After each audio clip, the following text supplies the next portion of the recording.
Hai, pernah nggak sih kalian ngerasa kalau hidup kalian itu berulang? Contoh, bangun, sekolah, pulang, makan, tidur lagi. Dan kalian lakukan itu secara rutinitas atau setiap hari.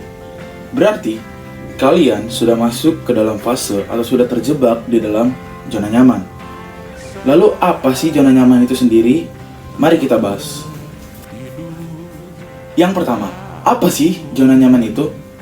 Zona nyaman adalah kondisi seseorang di mana dia merasa aman, nyaman, tenang, dan tidak memiliki tekanan hidup karena bisa dikendalikan oleh dirinya sendiri ataupun dapat terkendali. Biasanya, orang-orang yang terkena zona nyaman itu kayak gitu-gitu aja dan gak bisa berkembang. Tapi hati-hati, nyaman belum tentu baik. Itu bisa menutup potensi dari dalam diri kita sendiri dan kita gak bisa mengeksplor diri kita untuk menjadi yang lebih baik. Yang kedua, kenapa sih orang-orang banyak terjebak dengan zona nyaman? Atau apa sih penyebabnya? Yang pertama, takut akan kegagalan. Biasanya orang-orang yang terkena dengan zona nyaman ini merasa malu ataupun merasa takut dengan penilaian orang yang mengakibatkan dia tidak mau mengembangkan dirinya ataupun ingin mempelajari satu hal yang baru.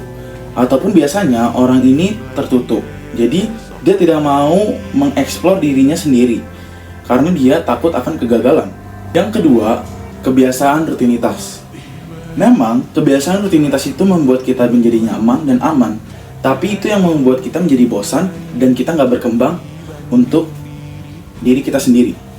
Yang ketiga adalah lingkungan yang nggak mendukung. Biasanya, dalam faktor keluarga, teman, ataupun lingkungan sekitar tidak mendukung kita karena tidak adanya dukungan ataupun support yang diberikan dari orang lain untuk kita. Jadi kita merasa malu ataupun minder untuk mencoba hal baru. Yang keempat, kurangnya tantangan. Kalau hidup kita santai, gimana otak mau bekerja? Jadi itu yang menyebabkan kita terjebak dalam fase zona nyaman. Yang terakhir adalah trauma masa lalu. Biasanya orang-orang yang terjebak oleh zona nyaman, dia ini pernah mengalami kegagalan yang sangat fatal dan dia merasa parno atau malu untuk mencoba hal-hal yang dia ingin lakukan, tapi dia merasa malu karena dia sudah takut akan kegagalan. Poin yang ketiga atau pembahasan yang ketiga adalah dampak dari zona nyaman itu sendiri. Yang pertama, pasti hidupnya itu gitu-gitu aja, yang dimana gak bakal berkembang, malah justru kayak lari di tempat yang gak berjalan kemana-mana. Jadi ya, dia bakal ngelakuin rutinitas itu aja dan gak bakal bisa mengeksplor dirinya sendiri. Yang kedua, hidupnya itu bakal bosan. Jadi ya, dia gak punya hari-hari produktif yang biasanya orang lain mempelajari suatu hal skill yang baru, malah dia hanya itu aja yang dia lakukan. Yang ketiga, pastinya gak ada tantangan dalam hidupnya. Jadi dia itu dalam hidupnya ya udah pasrah atau hopeless. Ya menurut dia sudah bagus, tapi menurut orang lain belum tentu bagus. Dan yang terakhir, dampak dari zona nyaman itu sendiri, kurangnya percaya diri. Karena dia merasa bahwa dirinya itu ya ngestak di situ aja. Jadi dia kayak gak berani untuk mengeksplor dirinya yang lebih bagus lagi.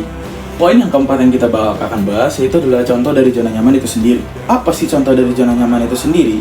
Yang pertama adalah menunda untuk mempelajari skill-skill baru yang belum tentu kita bisa.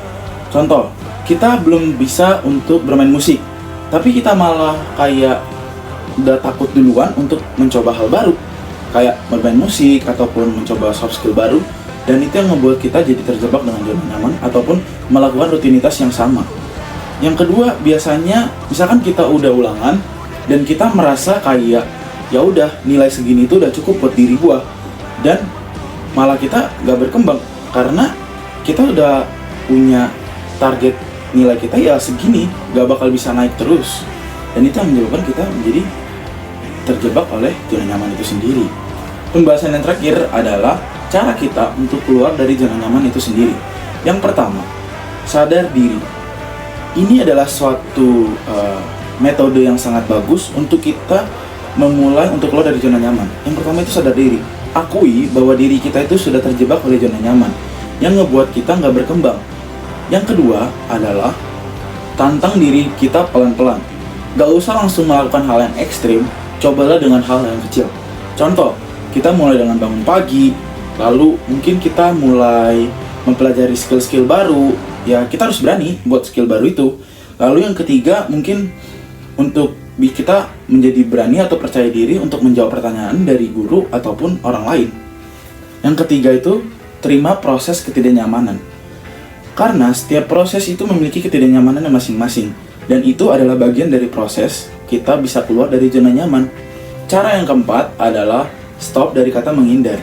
Jangan selalu kita mencari jalan yang aman, karena belum tentu jalan yang aman itu bisa mendewasakan diri kita sendiri. Yang terakhir adalah evaluasi diri secara rutin, di mana cek perkembangan kita dalam 1 minggu, apa yang sudah bikin kita berkembang, dan apa yang perlu kita tingkatkan lagi. Kesimpulannya adalah, zona nyaman itu memang membuat kita nyaman, tapi hanya sementara dan membuat kita tidak berkembang. So, kita harus keluar dari zona nyamannya kita masing-masing, karena kita perlu untuk mengembangkan diri kita menjadi jauh yang lebih baik. Mungkin cukup sekian yang bisa saya sampaikan. Semoga ini bisa menjadi motivasi kalian untuk bisa keluar dari zona nyaman. Bye!